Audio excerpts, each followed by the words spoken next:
Continuing where we left off in our story, Earth has lost Superman to the anti-life equation, everyone on Earth is infected, and Superman is about to drain the sun. Okay. It's been 5 years since then, and as the surviving heroes are ready to plan their next moves, what they won't expect is a zombie Plastic Man. Our Plastic Man videos have already shown you how powerful he is, and they're definitely going to have even harder times ahead. For the 5 years the League was gone, Earth was scarce of life. There were still humans on Earth who needed saving, though. A team stayed behind to search for survivors and relocate them. That team consisted of Blue Devil, Ragman, John Constantine, Ravager, Red Hood, Zatanna, and their leader, the fearless Detective Chimp, Bobo. In the middle of their mission, Constantine was approached by a certain humanoid plant. "It's gonna be alright, people," Constantine speaking to the humans he was trying to save as he simultaneously held back a horde of the undead. "Where did you come from?" a young girl asked Constantine while he did his job. "Who are you?" "My name is John Constantine," Swamp Thing replied on his behalf. "I need to talk to you about a garden." But Constantine wasn't in a talking mood, especially with the army of the undead charging right for him. "I'm sure you have something fascinating to say about plants, mate, but I'm kind of in the middle of fighting the undead here." Since Constantine seemed distracted with, in his mind, bigger concerns, Swamp Thing rose vines from the ground and skewered all the undead who were attacking. "See, why didn't you just open with that?" Constantine asked. Now Swamp Thing had his full attention. "I know about the garden. It's in Gotham. It's where we take the survivors," Constantine said with a cigarette between his lips, but Swamp Thing had another garden in mind. "There's another garden on the other side of the world in Australia." "I'm not going to Australia, mate. That place was dangerous before the undead," Constantine firmly stated. He continued, "I'm not going to survive the undead only to step on a stonefish or have my brain eaten by a drop bear." Swamp Thing straight up cuts him off before he could finish his little joke. "Shut the up." If Swamp Thing's riled up, then whatever that is must be pretty serious. "There are two gardens, Poison Ivy's garden of Gotham and another which I am cut off from. The other is screaming, crying out. I cannot ignore it anymore. There are humans there. If you'd like them to survive what I have to do, I believe you should come with me." Well, that speech was more than enough. Now, he'd really gotten their attention, and even better, their support. "Fine. Red Hood, Ravager, the survivors are in your hands." A team of Constantine, Blue Devil, Zatanna, Detective Chimp, Ragman, and Swamp Thing arrive at an Australian bunker. A garden reeking of death and despair, surrounded by a moat of blood, tens of thousands of undead, and a ring of fire. "My cloak feels the souls of the people in the bunker. Many are wicked, but there are innocents too," Ragman said. "It's hellfire." "Right, Zatanna. If you can lift us over the anti-living and blood moat, I can get us to a gap in the hellfire." Constantine with a pretty easy plan. But considering how bad things have consistently got, it was careless of Constantine to think things were that simple. "Well, we certainly have the attention of the anti-living," and that's when they noticed something strange. "The blood moat, it's shifting." Bobo was the first to make the call, but it was too late. "It's not blood, it's Plastic Man." Shadow Pact had gone through some really daring missions during their 5 years as Earth's sole heroes. They'd survived so much for so long, but that day the Pact fell, torn apart like rags. "Ah!" Ragman grunted as the undead shapeshifter literally went through him. Before Zatanna could utter any magic words, she was met by the exact same fate. This time, Plastic Man tried going through her eyes and mouth, but before the undead shapeshifter could kill her, Blue Devil came to her rescue. The demon's skin is pretty indestructible, but even that was useless. Plastic Man went through him as well. His brain matter forced out his head from within. With Zatanna down, they all fell into the moat of blood, which had now become a giant mouth with teeth. "Zatanna, are you okay? Can you breathe?" Bobo asking. "Quite possibly. Their only shot at getting out of there." "Yes," Zatanna replied. Fortunately, she wasn't part of the undead. "What happened?" "We got our asses kicked." Now, more than ever, with time quickly running out, they needed a plan, and Constantine had a great one coming right up.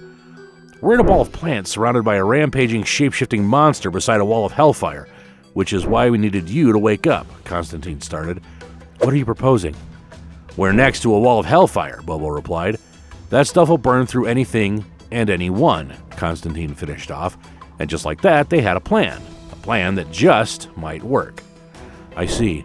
Swamp Thing, call of the green in 3, 2... Zatanna leapt out of the ball of plants and faced the shape-shifting monster head-on. She calls out some spell and begins directing the fire at Plastic Man.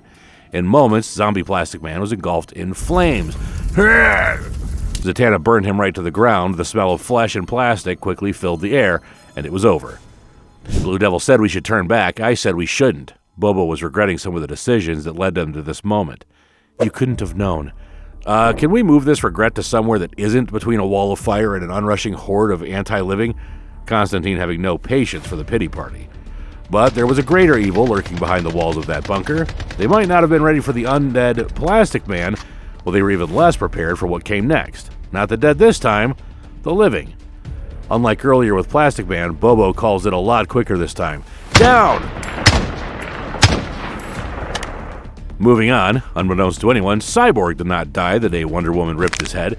For 5 years, Cyborg searched his way through the cosmos looking for the ship his friends used in rescuing a bulk of the humans. A secret tracker buried deep inside, but no surprise, Batman. Making a modification to the tracker, he was able to send a distress signal from the dead world to the new one. At the new Hall of Justice. "What you're hearing is my tracker my father put in Cyborg," the current Batman stated. "It could just be beeps. It's the Morse code for J and L. Cyborg is calling for the Justice League," Batman replied, but not everyone was so quick to return for their stranded ally. Maybe it's a trick. Maybe he's infected and the anti-life virus is trying to lure us back to Earth to finish us off. So after a few back and forth and an actual vote between the heroes, they agreed to go back to Earth and find out what was happening. They got past the quarantine zone set up by the Green Lantern and made their way to Earth. Finally, the team located Cyborg, or whatever was left of him. "Did you find him?" Green Arrow asked. "You just know this is the last place he wants to be." "We found him. Both parts of him," Canary replied. "Cyborg? Vic, can you hear me?"